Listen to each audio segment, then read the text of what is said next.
गोसाइया बरतिन के सुनली पुकार जी। प्रेम से बोली छठी मैया की।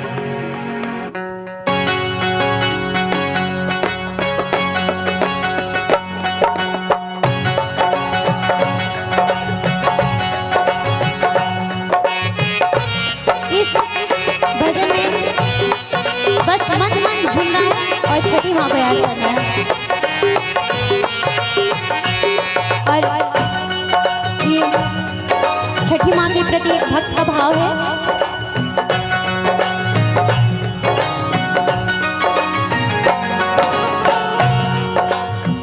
केरवा के पतावा पा नेवता पे ठावनी नेवता करी ना स्वीकार जी। निहिनाय रघ मोर आदित्य गोसाइया बरतिन के सुनली पुकार जी। केरवा के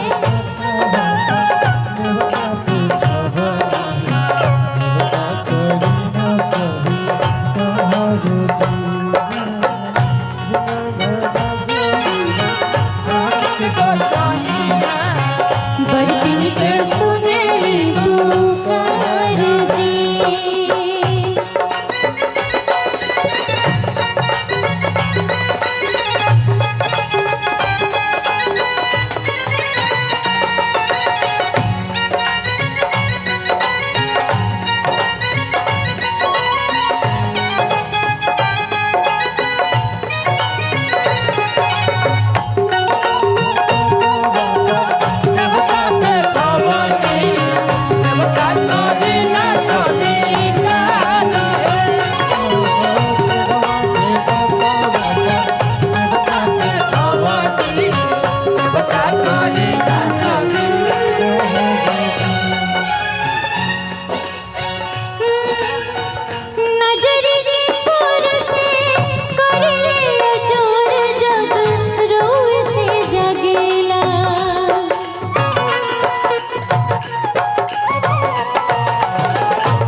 हर साल करब व्रत आई छठी घटिया जी हमनी पकड़ब उपकार जी।